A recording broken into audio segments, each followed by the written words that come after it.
The problem with lower belly fat is that it's biologically more stubborn than other areas of our body. The leading theory is that belly fat has more alpha-2 receptors, so our body has a harder time pulling fat from that area.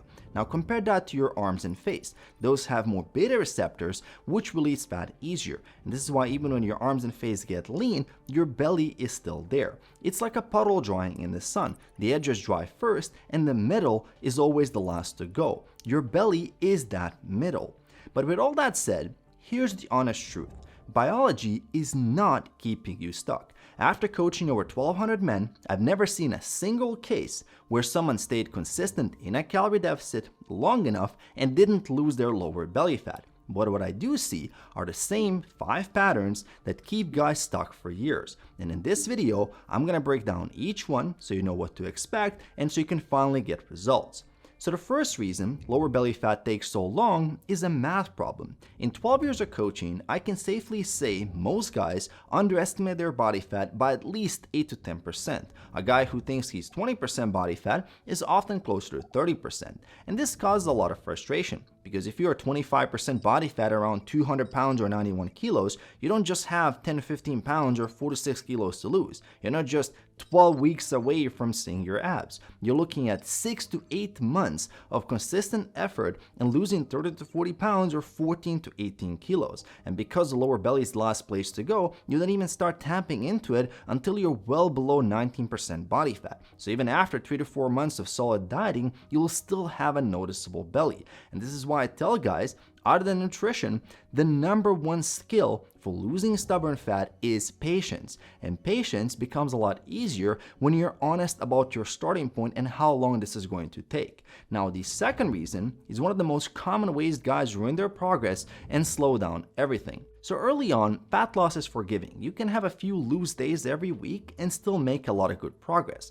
But once you get under 20% body fat, the margin for error gets thinner. You really have to focus daily on every part of the process, especially your nutrition and hitting the like button on my videos. And I get it, you got a lot going on. There's work stress, there's family, and staying consistent with everything is difficult even if you know exactly what you need to do. And here's a scenario I see all the time.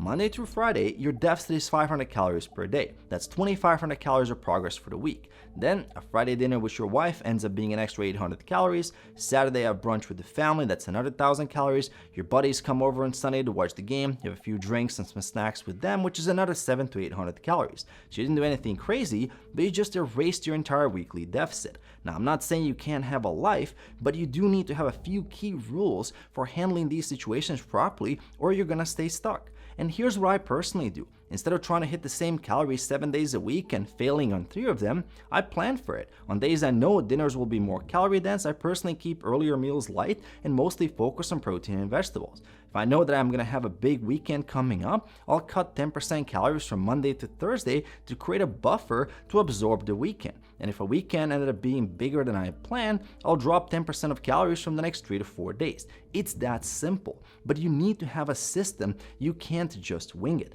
And by the way, if you want help setting all this up for your specific situation, details for coaching with me are in the description below.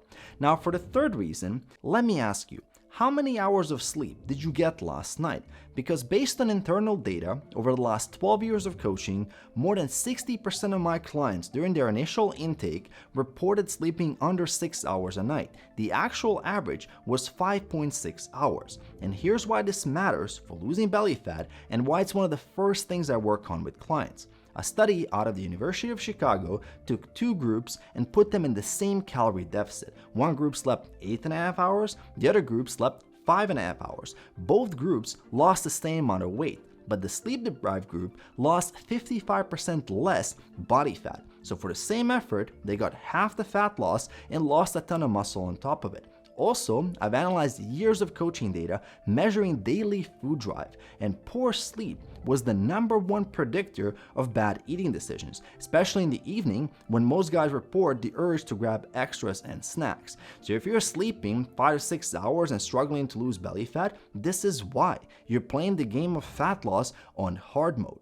Now, besides bad sleep and the weekends, there's another huge issue that can slow down your progress. So when you're in a calorie deficit for a long time and you lose weight, your body automatically starts reducing how many calories you burn. A Part of it is that you weigh less, so you expend less energy when you do things, but a big part of this reduction is your subconscious movement. You fidget less, you stand up less between meetings, you move your hands less when you talk, you take fewer steps around the house, you lean more onto furniture, and this form of movement is called non-exercise activity thermogenesis, or NEAT, and it can drop by hundreds of calories per day, especially when you're dieting. And if you're already sitting at a desk for 10 to 12 hours a day, your NEAT is low to begin with. So even when you get some initial progress, this eventually slows you down and you get stuck. And this is why, if you're serious about results, I recommend getting 10 to 12K steps per day and tracking your step count. Not because walking is some kind of magic belly fat burner, but because when you quantify the step count, you override the subconscious reduction in activity. And by keeping steps high, it restores the missing energy expenditure that sitting and dieting have taken away. And I know this takes time you feel like you don't have, especially if you got kids and a lot of things going on at work. I'm in the same boat and I've tried a lot of different things. Actually, the best solution I found to hit 10K steps consistently is using a walking pad with a standing desk. This doesn't take any extra time and I can get my steps no matter how busy I am. And this leaves more free time for family activities, gym, or whatever else I want to do. Now, we spoke a lot about why belly fat is so stubborn, but having been overweight myself, there's an important shift that has to happen mentally in order to get this done. So here's the reality of losing belly fat that no one really talks about. This is hard. It's hard to track calories. It's hard to push yourself in the gym, to get your steps consistently, and to stay disciplined for months. But it's also hard being at 25% body fat with low energy, bad sleep, and a body you hate looking at. There's no easy option here. And the real question is, which hard do you want? The temporary hard of tracking food, figuring out protein, lifting, walking more, and saying no to that extra drink on Saturday? Or the permanent hard of watching yourself degrade year after year and telling yourself you're going to start next month? Both ways are difficult, but only one way gives you long-term health, energy, and a physique you'll be proud of. And in the end, no one who's gotten lean actually cares how long it took, because time is gonna pass anyway. And in 2 years from now, you can be the average guy who's uncomfortable taking off his shirt at the pool, or you can be lean, healthy, and mentally at peace, knowing that you've handled this area of your life.